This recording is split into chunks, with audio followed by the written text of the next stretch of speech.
In Egyptian, well, Arabic, they say salam or salam. That means hello. Okay. Now I want to talk about. You guys know my spiritual journey, and I want to talk about my spiritual journey. Becoming a member of a Coptic church. You guys, I'm still on my spiritual journey. I will continue to be on my spiritual journey. Okay. Now, I want to talk about the burning of the incense. Okay. And I want to talk about a lot about the Coptic church. When I first went, Coptic, the word Coptic just means Egyptian. If you're Egyptian and you're on my page, salam or salah, salam, Salam. salam or salah. Okay?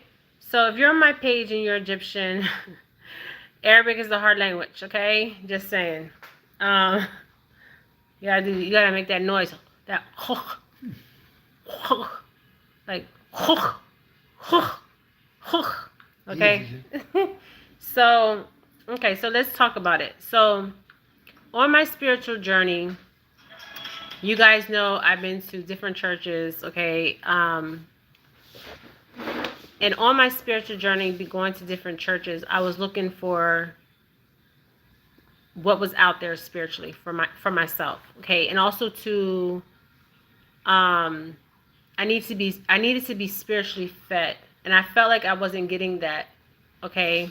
Spiritually fed, like truly spiritually fed, okay? Because I knew that there was so much more out there, okay? Past the religion, okay? I'm talking about spirituality itself, okay? So I was always searching for that, okay? So I became a member of a Coptic church, and I remember the first time I went, and I talked to Father Buna. His name was Father Buna, and he was younger than me, actually. Some of the fathers are older, some are younger. They're kind of like, and they have to be married, okay? They have to be married before they go into become the priests, okay? Like the Catholics. Well, the Catholics don't have to be married, but the Coptic men have to be married, okay? Now, I'm going to talk about some things because I've been to so many churches, you guys. I've been to Baptist churches. I've been to Catholic churches. I was raised Catholic in some way. I've been to Baptist. I've been to so many, okay, on my spiritual journey, okay? But let me just get to the point. So when in the Coptic church, when I asked to become a member in the Coptic church, you have to take, the first thing Father Buna asked me was, what's Coptic? What's the meaning of Coptic? Okay. And I said Egyptian. It just means that you're Egyptian, okay? That's just the meaning. Coptic means Egyptian. Okay, Orthodox is the religion. Okay, you have Russian Orthodox, you have Greek Orthodox, you have Roman Orthodox, you have Russian Greek. You have so many Orthodox. You have Jewish Orthodox. Okay, so you have so many Orthodox. Okay, so when you go in, they cover their hair. Okay, they cover their hair like you would do at a Catholic church. Okay, you cover your hair. Okay. Now the old way in Egypt is the women would sit on one side and the men would sit on one side. Okay, that was the old way. Okay, the new way is it's still like that in some churches. You'll have all the women on one side. I think it's an Arabic thing. Okay, you'll have some women on one side, and then men. You have women on one side and men on the other side. Okay, but the children can sit with their fathers or their mothers, and most of the times the children sit with their mothers when they first come in, right? and then after they're in there, they go to like the preschool where they teach the children. Depends on the age, even the teenagers. Okay, so they go and they get classes. Okay, now one thing I've learned about Coptic families, when Egyptians, when they get married in the Orthodox, they only get married one time. Okay, one time. That's it. Okay, they're really big on that. Okay, so there has been people that have got married and remarried. Okay, and there's so much I want to talk about. So let me slow down. Okay, so when I went there, I noticed a lot of things that I liked. And I liked the burning of the incense, okay? And also I had to take a 2-week crash course. I say crash course. Because the reason why is because the Orthodox faith is different than the Catholic faith, okay? As far as Mary, okay? So it's a lot different, okay? So the guy that gave me my classes, his name was Nader, okay? The guy that taught me was Nader. He was from Alexandria, okay? Alexandria is the country in Egypt, like it's like the country part of Egypt, okay? Like the Mediterranean Sea. by the Mediterranean Sea, okay? So what happened was a lot of children that are raised in the Coptic church, they are baptized in the Coptic church. Okay, so I had to get baptized in the Coptic church. Okay, and the baptism is, they do the baptism the same as the Catholic baptisms. They baptize them when they're babies. Okay. And the baptism is different for the adults. The way I was baptized, so let's go to, so Nader taught me, okay. His wife was from Syria. He was a good person. So he was from a church where a lot of people come from all over the world to practice the Coptic Orthodox faith, okay. So let me go. So the men normally sit on one side, the women sit on one side, and when you come in the church, we cover our hair, okay. I'm just gonna use my shirt for instance.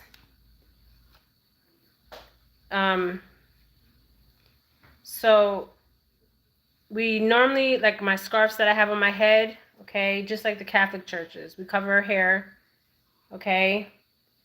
I'll be right back, you guys, okay.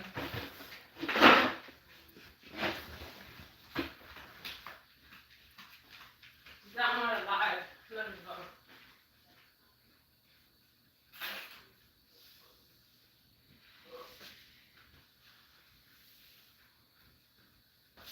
Maggie. Yeah.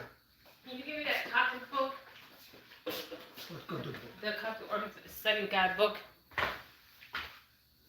The one in the office. The study guide book. Okay, guys, I'm back. Okay. What one? The study guide book. The one in Arabic and the small white one. Bible? No. The small white one. The Bible and the, okay, so when, no, she's in the room. So when you go to church, they cover their hair, and I will go into depth about that. So normally when you go to a Catholic church, Orthodox, they cover their hair, okay? So we just do this, okay? That's it. Okay, cover our hair like this, okay? So we'll get into that, okay? The hair covering, why they do that, okay?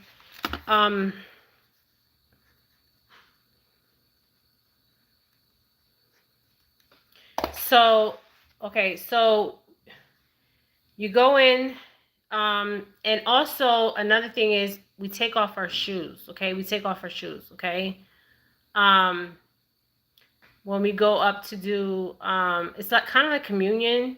Okay, the bread and the blood. Okay, the wine. Okay, so we're barefooted. Okay, like, so what I used to do was I used to buy those little half socks where it won't cover half your feet. The the one in Arabic, the white book that's up. Yeah. In the closet. Yeah, and the one that we both have, the study guide, the Coptic one, the one I ordered, and the white one, the prayer book. Okay, you guys. So we cover our hair. I take off my shoes. Okay.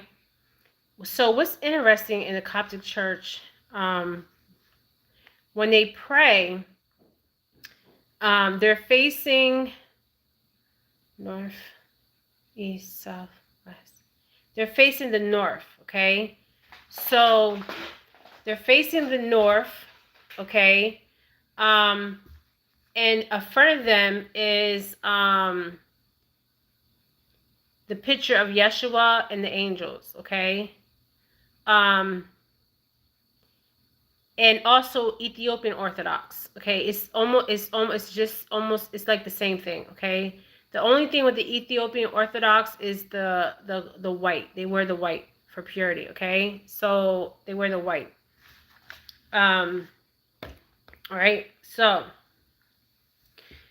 let's talk about this. So the incense that they use, okay, it helps engage more of a senses. Now, what's in the incense that they use is frankincense, okay, frankincense. I'm pretty sure it's myrrh and frankincense because we're not allowed up there, okay, up where the pastor stands, okay. And before we even get there, they are praying and everything in preparation. But I noticed they face to the north, okay? So, and it's way different. It's like the ancient way, okay? The old way, okay? Because I felt like I was back in time, okay? Like when Yeshua was here, okay? That's the kind of atmosphere it felt like. Like I felt like in the biblical sense, like Yeshua's days, okay? So as you can see, the incense is an important part of the Orthodox Christian service, okay? It helps us engage more of our senses during the church service and also reminds us that Yeshua is listening to us and that our prayers are lifted up. The incense lift the prayers up, okay? So they will, the whole time, even from the time you come in the church, they are making bread earlier that morning and they are burning the incense, okay? And they will even walk like to the end of service. They will, okay, to the end of service, they would even walk and in the middle aisle and with the incense burning, okay? So let's go into this more, okay? So also, what is the Orthodox prayers for lighting incense? The way I know is Lord have mercy, Lord have mercy, Lord have mercy, Lord have mercy, Lord have mercy, okay? You will hear that throughout the prayer, Lord have mercy, Lord have mercy, Lord have mercy, Lord have mercy, Lord have mercy, okay? And they have it on a projector, and it's in English, Aramaic, okay, because some of the Egyptians speak Aramaic. Yeah, they speak the Aramaic language. That was the language that Yeshua spoke himself, okay? And then they have it in English, Aramaic, and Arabic, okay? A lot of the older Egyptians only speak Aramaic and Arabic, okay? Some. Okay, some. Okay, I have help today. Okay. Okay, so and okay, so let's go on. Okay, so the one of the prayers when the Orthodox are praying for lighting the incense, we offer thee, Christ our God, this incense as spiritual fragrance. Receive it. We pray to the heavenly altar and send down to us in return the grace of the Holy Spirit. Okay, that's what they do. Okay. Um. Now the word. Okay, what is the Orthodox incense called? The word is thurbal. Okay, thurbal. It comes from the Old French thurbal, which turns and derives from the Latin term thurbalum. Okay, the Latin thurbalum is further formed from the root, thus meaning incense. Okay, so incense name came from, but there's another name for incense too. So there's a whole bunch of names for incense. Okay. Okay, so they call it thurbalin. Okay. So let's go on. Now also with the when you go to an Orthodox church,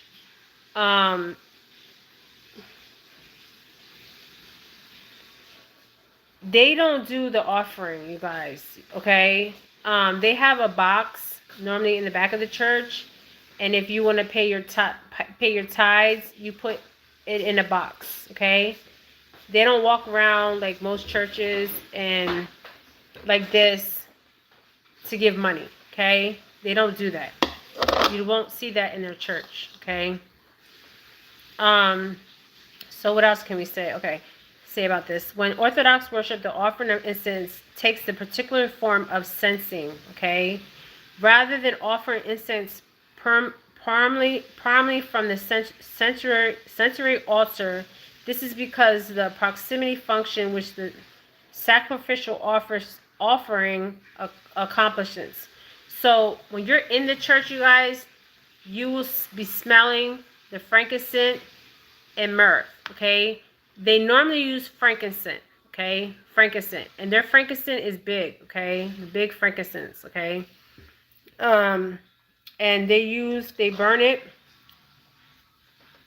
the whole church service. Okay, the whole church service. Let's see what else. What does incense represent? Egypt.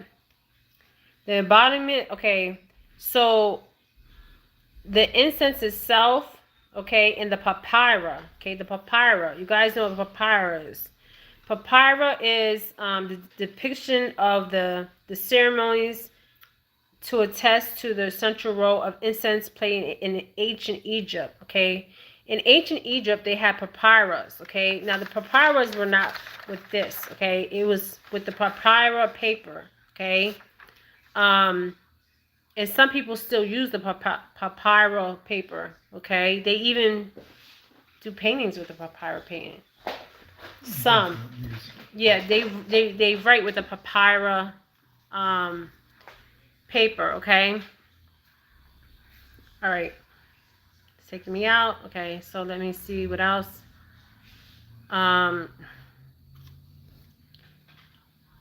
So it's asking what the Coptics use. They use the king of all frankincense. Okay, the king of all frankincense. The raisin is so raw it comes from both smaller and larger pieces. Okay, as well as some powdery raisin. Okay, that is what they're burning in the church. Okay, why do they like the candles? Okay, after prayers for one person needs that. Okay, so upon entering an Orthodox church, it is customary to light candles. Okay, and offer prayers for one's personal needs of that family member or friend. Okay, candles are lit before signs of one's faith and hope of Yeshua's help that he also sent to all who turns to him and his saints with faith and prayer. Okay. Now it's interesting because they say what is the Orthodox ritual?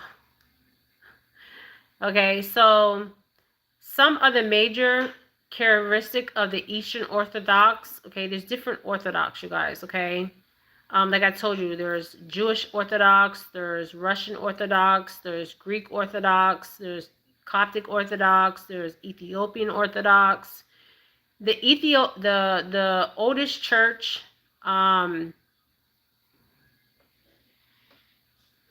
is the Orthodox Church. Okay, if you want to look at it in the biblical sense, is the Orthodox. Okay, that's the oldest. Okay, because there was no religion. There was only Christianity and the Gentiles. Okay, that was the tribes of the people. Okay, the race of the people. Okay. Okay, so let's go on to this. So, a formal structure of religious ceremonies, specifically prayers and spoken texts. Okay. Iconic, a variety of hymns and the use of physical materials such as holy water and incense. They use holy water and incense. Okay, you guys.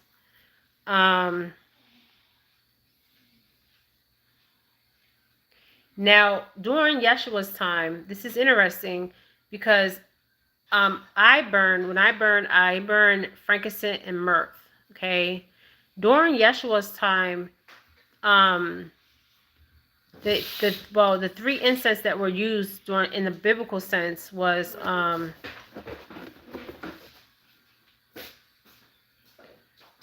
what are the three incense given to Jesus? Yeshua was given three incense. Okay. The gifts they brought him the gifts. Okay, the gifts were given was gold, frankincense, and myrrh. Okay, those were the three gifts that they gave Yeshua. I call him Yeshua because his name is not Jesus. It's Yeshua or Yeshua. Okay, and I will also show you how to spell his real name. And the way that we're saying the prayer is not the right way. Okay, that's not the way he left the prayer. Okay, now I have put the real prayer on my page. Okay. So each of these things, each of the gold, frankincense, and myrrh, each of which tells us something about Yeshua's identity, okay? Why do people pray with incense? Symbolizes the prayers of the faith, okay? The faithful, okay? It is it's an outward sign of spiritual reality, which is why it has a place in Christianity literature, okay?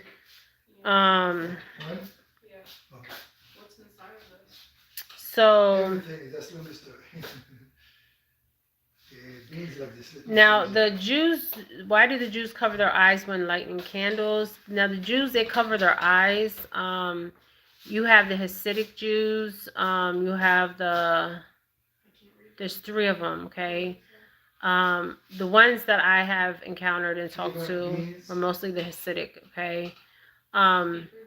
So what they do is some traditions connected with lighting the Shabbat candles include covering your eyes right after they light it, so that we don't yet use the light before saying the blessings over the candle. Okay, so that's why they do it. But we're just talking about the Coptic Orthodox. Okay, and there is candles burning in the Coptic Church. Okay, so the Jews, the Ethiopians, they all do the same. Okay, all of them. But one thing okay, so when they pray, it's interesting. If you look at the dresses of the Ethiopian and the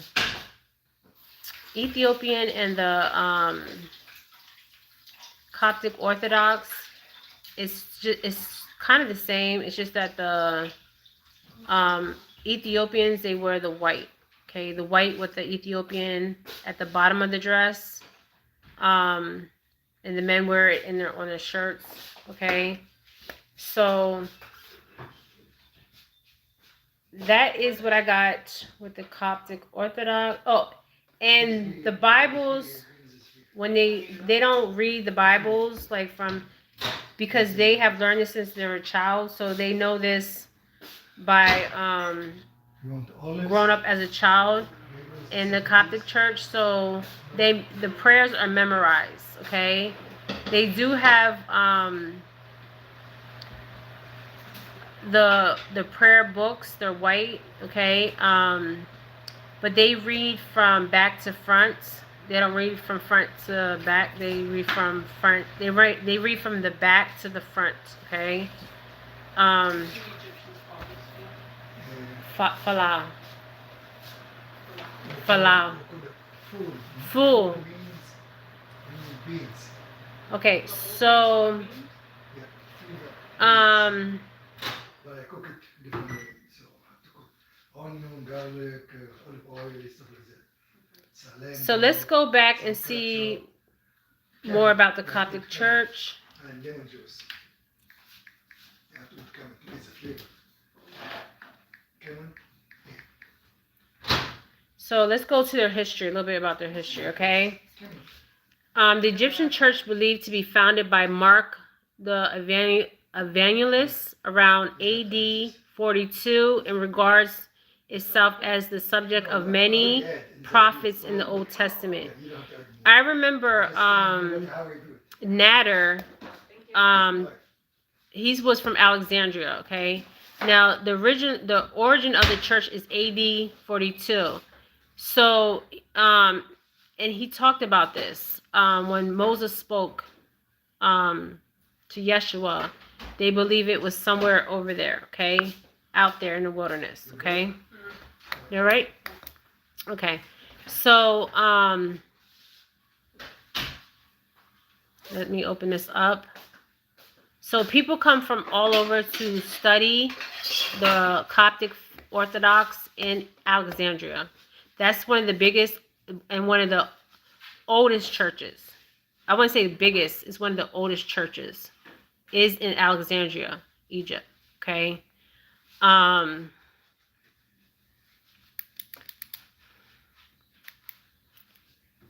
Church based in Egypt, serving Africa and the Middle East. Okay, so you have and they're spreading throughout Africa. They're mostly in North Africa and also Sudan. Okay, there's Sudanese that are Coptic. Okay, I think most of the Sudanese are Muslim though, right? Sudanese, not communist, Christian. Yeah, they're Christian. Christian and Muslim. Yes, the Sudanese are Christian and Muslim. But there's very few, I say, that are Coptic. There's some. There's a famous Coptic singer. Yeah, some. There's some. There's not a lot though, okay? So so the head of the church and the See of Alexandria, the See of Alexandria is the Pope of Alexandria, on the Holy Apostle Saint Mark, who also carries the title of Father of Fathers, Shepherd of Shepherds. Okay, to See of Alexandria, the Coptic Pope presides from the Saint Mark Coptic Orthodox Cathedral in Abasa district in Cairo. Cairo is the capital of Egypt. The church follows the Coptic rites for its liturgy, prayer, and devotional. The Christians in Egypt totally are about 4 million people, and they are Coptic Christians that make up Egypt's largest and most significant majority. In Egypt, you have Muslims and you have the Coptic Orthodox. Okay, I'm not trying to stay on here long, you guys. Now, the theology of the Coptic is Mapiasan. Okay. The Pottery is apostolical. I'm not saying these words right, you guys. But the language is Coptic, Arabic, and Aramaic. Okay, Aramaic was the language that I did a video. Oh my goodness, the language Yeshua spoke was so soft, so calming, you guys. Okay, I will do another video right after this with the language that he spoke. The language he spoke was so gentle, so soft, so soothing, so calming. Okay, like I said, the headquarters What else? There's 10 million members. I believe there's more than 10 million. And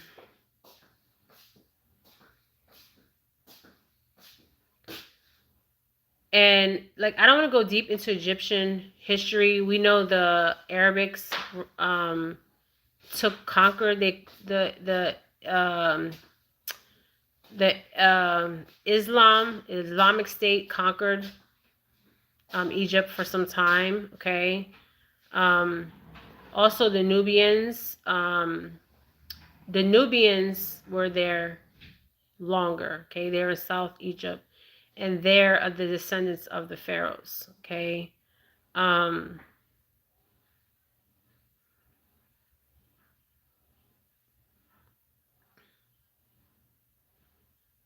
you guys can Google the history, but I'm not gonna stay on here too long. Also, you gotta understand that there were also Alexandrian Jews, people such as there was also Jewish people. Okay, so there's all kinds of people. There was the Egypt was overthrown by the French, the Romans, okay, and the Arabics, okay.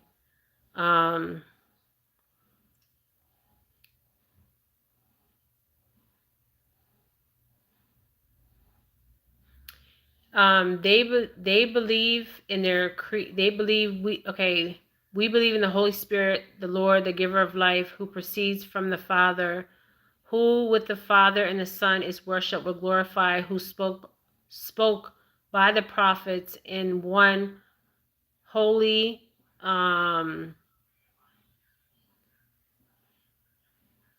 Catholic apostle church. We confess or we're baptized. So this is it's interesting. I'm gonna put these pictures up, okay?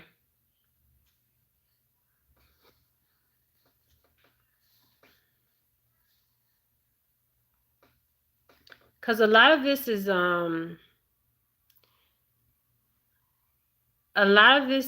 too they got from the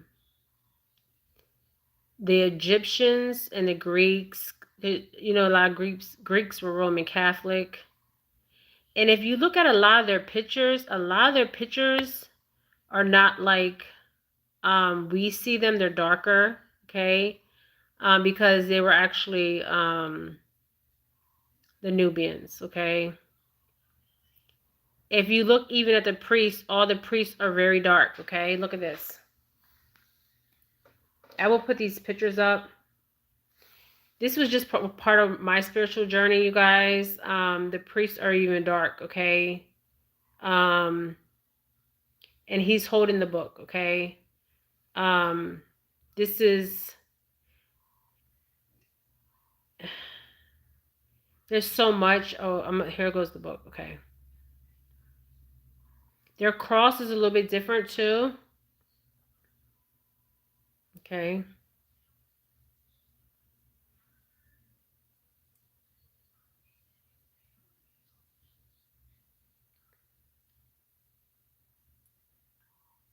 And there's they have the sun behind him, okay? Even the hand gestures are different, okay? You guys, I had to learn this in 2 weeks, okay? 2 weeks. But I found it very interesting on my spiritual journey. And I'm still on my spiritual journey. The Coptics and the Muslims, they live side by side. They get along, okay? There was some Coptic churches was attacked by the radical Muslims at one point. They were really attacking the Coptic Orthodox churches, okay? There's a lot of them, they were putting them on fire, okay? People died. A lot of Coptic Christians, Coptic Orthodox Christians died, okay? They were setting the churches on fire, okay? I'm not going to get too deep in that, but I just want to talk about that. So you guys can know my journey, okay? Everybody's on their spiritual path in life. Everybody's trying to find their spiritual way. Okay. But I like the Coptic Church. I really do. And I like the burning of the frankincense, the burning of the myrrh, because I burn frankincense and myrrh. Okay. And for them is to raise it up. Okay. To Yeshua. Okay. And I also feel like it's a clearing. Okay. Clearing of energies. And everybody's friendly. And I've noticed, they have black people too.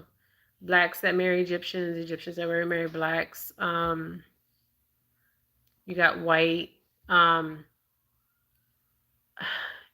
they get married in the church, and I will show you a picture of what they wear when they get married. They're actually wearing like crowns on their heads, and they have the long coats.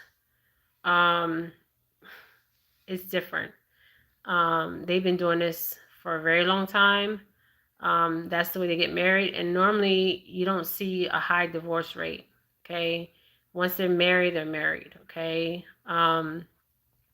but there is divorces. Okay, I'm not saying that they're going to shun you from church. No, they don't do that. They don't shun you. They welcome you in. Okay, and it's the same as the Ethiopian. Okay, the same.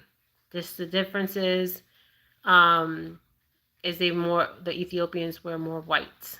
Okay, it's good. I know it's good. It's called falah. Falah is beans. Okay, so I want to thank you guys for joining me, and I'm going to end this with love and light, and I'm also going to end this with the Arabic word, and we say shakran. Shakran. Shakran is Arabic, and it means thank you. Okay, you guys. Shakran. Shakran. All right, you guys. Love and light. Love and light. I also will do a video on Santeria. I'm not going to really do it on Catholic because some of you guys might be out here like about the Catholic religion. I never really felt like I belonged in the Catholic religion. I really never felt like I belonged under the umbrella of religion. Okay? Never. Ever. Okay? I've always went against it. Okay? Because I knew there's so much more out there. And I've seen so much more. Okay? So that's just on the Catholic Church, you guys. All right. I hope you guys are enjoying your weekend. And I want to send you guys love and light.